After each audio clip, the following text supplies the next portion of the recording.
कैसा ये इश्क है।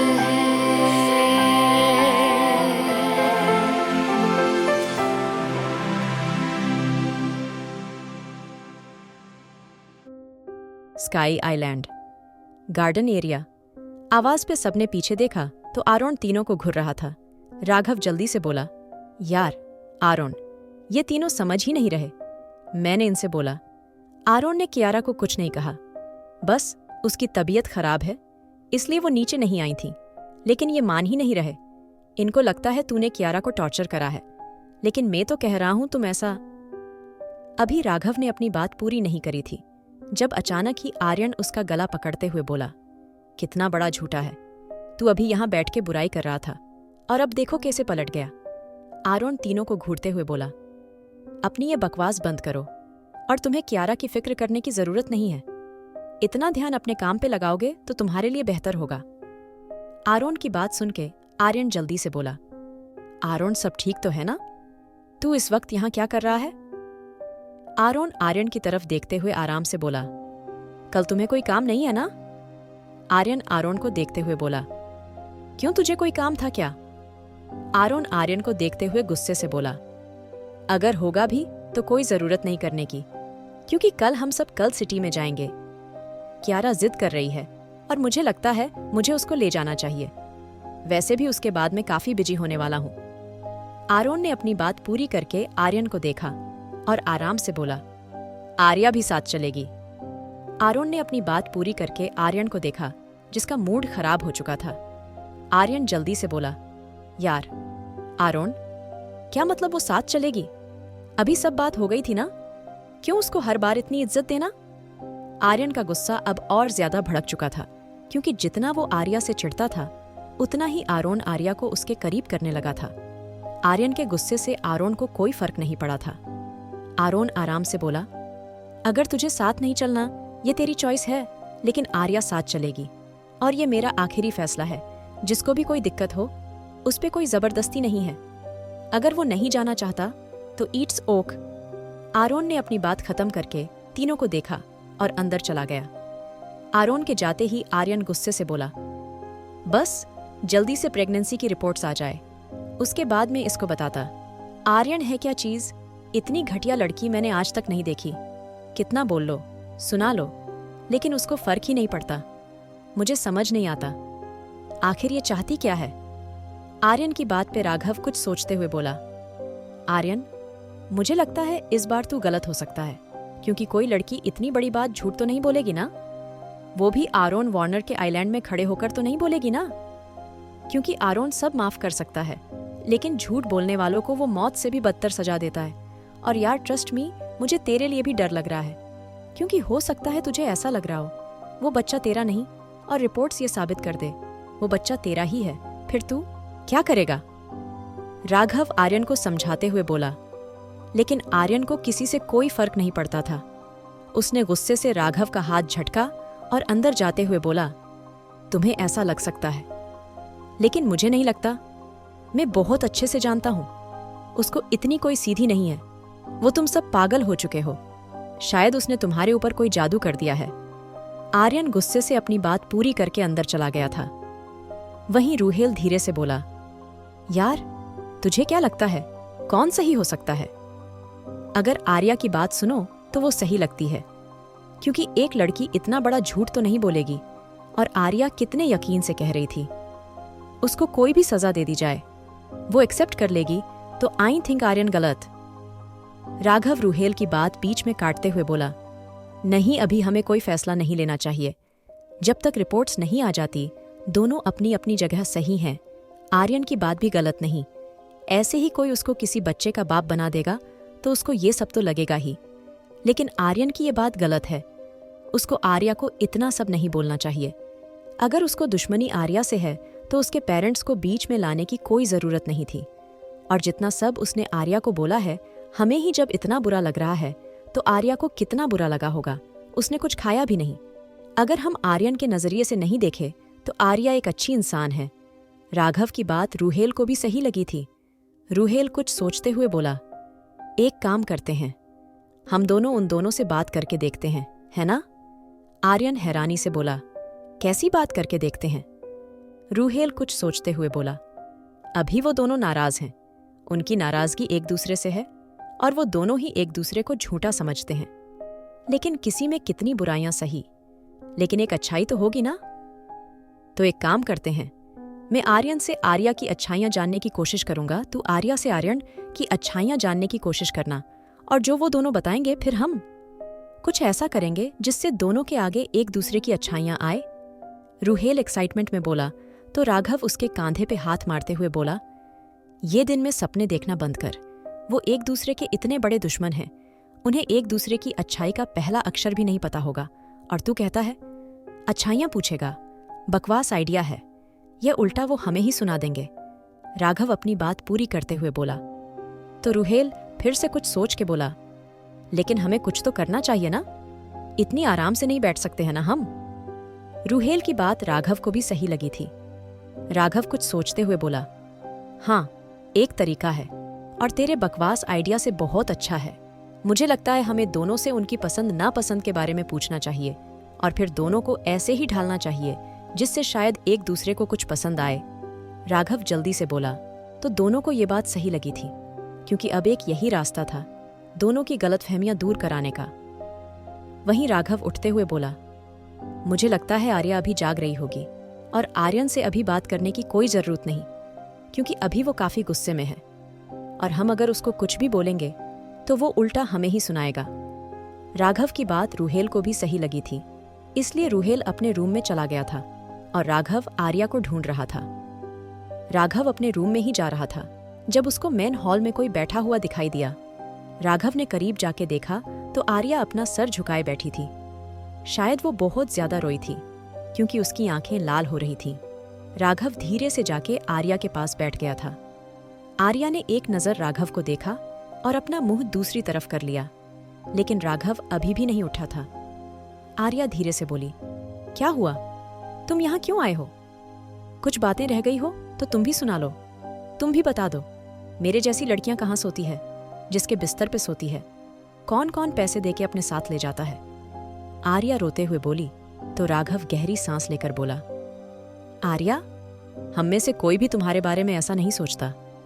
मैं तो कियारा की तरह तुम्हें अपनी बहन मानता हूँ, और रही बात आर्यन की तो वो अभी गुस्से में है, इसलिए ये सब बोल रहा है, वरना वॉयलेट डेविल के मेंबर औरतों की इज्जत करना अच्छे से जानते हैं। लेकिन तुम खुद सोचो, अचानक तुम्हारी प्रेगनेंसी सुन के उसको भी ऐसा लगा होगा। अभी राघव बोल ही रहा था जब आर्या गुस्से से बोली, तुम क्या मुझे अपने भाई की अच्छाइयों की बातें बताने आए हो? उसके कहे शब्दों पे उसकी अच्छाई से पर्दा डालने आए हो? आर्या का गुस्सा देख के राघव जल्दी से बोला, नहीं नहीं, तुम गलत सोच रही हो।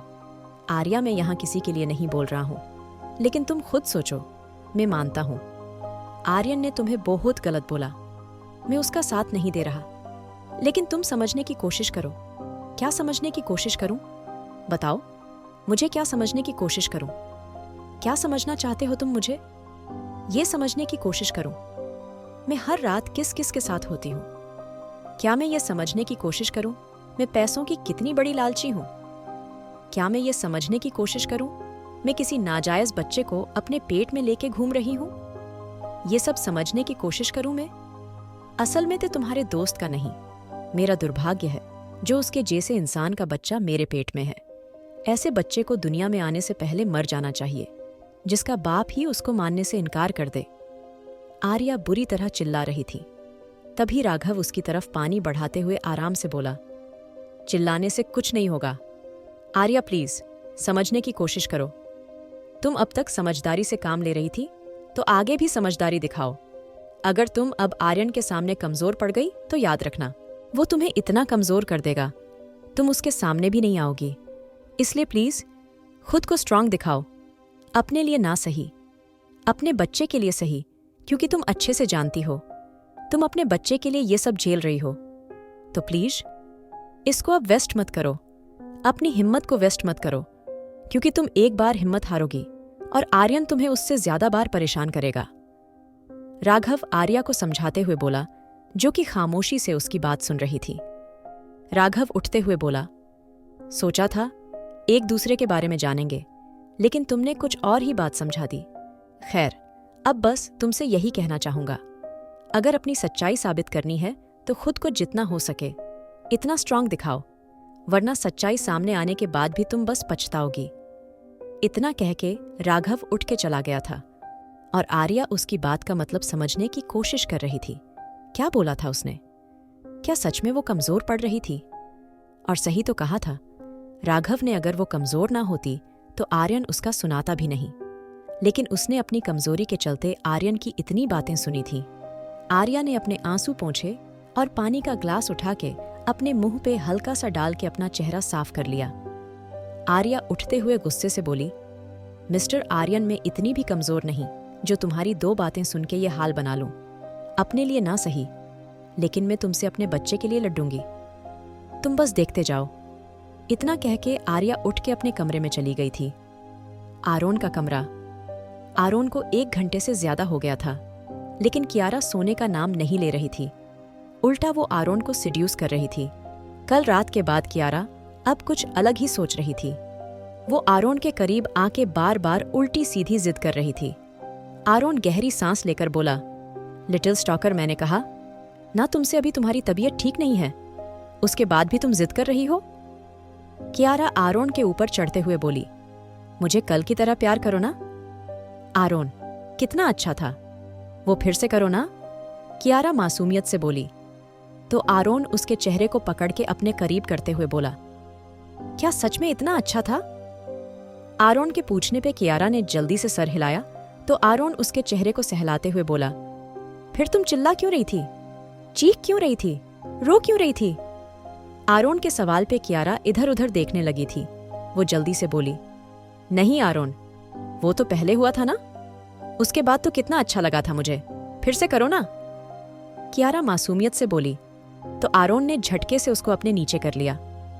आरोन धीरे धीरे कियारा की कमर को सहलाते हुए बोला, लिटिल स्टॉकर, कल मैं तुम्हारे साथ वाइल्ड नहीं था, इसलिए तुम्हें इतना दर्द नहीं हुआ, लेकिन अब अगर तुमने मुझे मजबूर करा तो पूरे महीने उठने लायक नहीं रहोगी। तुम आरोन की बातों पे कियारा हंसते हुए बोली, आरोन, तुम झूठ बोल रहे हो, ऐसा थोड़ी होता है। आरोन ने कियारा की आंखों में देखा और हल्का सा झुक के उसके होंठों पे अपने होंठ रख लिए। कियारा आरोन का साथ देने लगी थी। 10 मिनट बाद कियारा की सांसें उखड़ने लगी थी, लेकिन आरोन ने उसको नहीं छोड़ा था।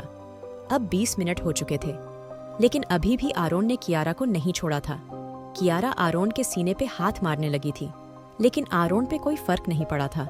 जब आरोन को लगा अब कियारा से बिल्कुल भी सांस नहीं किया जाएगा, तब जाके आरोन कियारा से दूर हुआ था, लेकिन उसके हाथ अभी भी कियारा की कमर को सहला रहे थे। कियारा लंबे लंबे सांस ले रही थी, उसका दिल जोर जोर से धड़क रहा था। आरोन कियारा के सर को सहलाते हुए बोला, अभी भी तुम्हें कुछ चाहिए? क्योंकि मैं तो बिल्कुल तैयार हूं, लेकिन तुम्हारे लिए काफी मुश्किल हो सकती है। लिटिल स्टॉकर आरोन की हल्की सी आवाज पे कियारा को अपने अंदर अजीब से एहसास महसूस हुए थे। कियारा जल्दी से करवट बदलते हुए बोली, आरोन, मुझे इतनी नींद आ रही है ना, मैं तुम्हें क्या बताऊं? कियारा के झूठ पे आरोन उसको अपनी तरफ खींचते हुए बोला, अच्छा, तुम्हें नींद आ रही है? सच में? आरोन के खींचने से कियारा उसके सीने से लग गई थी। आरोन धीरे से कियारा के कान को चूमते हुए बोला, अब तुम्हें नहीं चाहिए मेरा प्यार? आरोन की सांसें कियारा को पागल कर रही थी, लेकिन अभी तो वो आरोन की किस बर्दाश्त नहीं कर पाई थी, तो उसका प्यार अभी इतने दर्द में कैसे बर्दाश्त करती। कियारा जल्दी से आरोन के सीने से लगते हुए बोली, मुझे नींद आ रही है आरोन। आरोन ने हल्का सा मुस्कुरा के कियारा के सर को चूमा और लाइट बंद करके कियारा को कस के पकड़ के अपनी आंखें बंद कर ली। आर्यन का कमरा। आर्या जब कमरे में आई तो आर्यन पूरे बेड पे फेल के सो रहा था। आर्यन को देख के कियारा को उसकी बातें याद आ गई थी। कियारा ने गुस्से से आर्यन को घुरा और झटके से उसका ब्लैंकेट पूरी तरह खींच लिया। आर्यन, जो कि चैन की नींद सो रहा था, गुस्से से बोला, कौन है? आर्यन के बोलने पे आर्या उसको धक्का देते हुए बोला, मेरे बिस्तर पे सोने की कोशिश करोगे तो इससे भी बुरा हाल होगा। आर्यन, जो कि आधी नींद में था, वो आर्या के धक्का देने से सीधा नीचे जा गिरा था, लेकिन आर्या पे कोई असर नहीं हुआ था। आर्यन गुस्से से उठते हुए बोला, कितनी घटिया औरत हो तुम, मतलब तुम्हारे अंदर जरा भी शर्म नहीं है। एक तो मेरे बिस्तर पर आके मुझे ही उठा रही हो, ऊपर से इतनी अकड़। शायद मेरी बातों का को असर तुम पे हुआ था। वो चला गया है ना? आर्या आर्यन की आंखों में देखते हुए अकड़ से बोली, जैसे मेरी बातों का असर तुम पे नहीं होता। वैसे मुझ पे भी तुम्हारी बातों का असर नहीं हुआ मिस्टर आर्यन, लेकिन मैं और तुम थोड़े से अलग हैं। तुम पे तो थोड़ा सा भी असर नहीं हुआ था, लेकिन मुझ पे थोड़ा सा असर हुआ था। जैसे अब मैं खुद को और ज्यादा स्ट्रांग समझने लगी हो। एक तुम हो जो इतनी बातें सुन के भी वापस से मुंह उठा के एक ही बात को बार बार बोलते हो। अब तो तुम्हारे भाइयों का भी तुमसे यकीन उठ गया।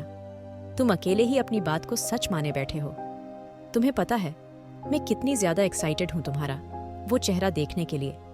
जब तुम्हें पता चलेगा तुम कितने बड़े झूठे हो, उस दिन तुम मेरी ही नजरों में से नहीं अपने भाइयों की नजरों में भी गिर जाओगे। वो जो तुम्हें अभी थोड़ा बहुत सच्चा समझते हैं, उस दिन वो भी खत्म होगा। वैसे मेरी नजरों से तो तुम अब भी गिर चुके हो। मुझे तो अभी भी तुम इतने घटिया और गंदे लगते हो। मन करता है तुम्हें अपने हाथों से मार दूं। आर्या को देख के आर्यन हंसते हुए बोला, वाओ, कितनी अच्छी स्पीच दी है तुमने। मेरी आंखों से आंसू आ गए, लेकिन मैं तुम्हारी इन बातों में बिल्कुल नहीं आने वाला, क्योंकि मैं बहुत अच्छे से जानता हूं तुम जैसी लड़कियां कितने झूठ बोलती हैं। वैसे ये बताओ, तुम अभी बाहर स्पीच की रिहर्सल कर रही थी ना? कैसे तुम अंदर आके मुझे ये स्पीच सुनाओगी और मैं तुम्हारे पैरों में गिर जाऊंगा? वैसे रिहर्सल अच्छी थी, लेकिन परफॉर्मेंस अच्छी नहीं थी। परफॉर्मेंस और अच्छी हो सकती थी, इसलिए वापस जाओ और फिर से आओ। आर्यन की बात सुन के आर्या गुस्से से बोली, बेशरम आदमी। और अगले ही पल आर्या ने तकिया और ब्लैंकेट आर्यन के मुंह पे फेंक दिया था। आर्या लाइट बंद करते हुए गुस्से से बोली, यहां से दफा हो जाओ, मेरे बिस्तर पे मत आना। वैसे भी मुझे प्रेसिडेंट ने बोला है, ये कमरा मेरा भी है, इसलिए तुम मुझे नहीं निकाल सकते, और निकालने की कोशिश करोगे तो मैं तुम्हें अच्छा सबक सिखाऊंगी। इतना कह के आर्या लेटी ही थी जब अगले ही पल आर्यन उसके करीब आ गया।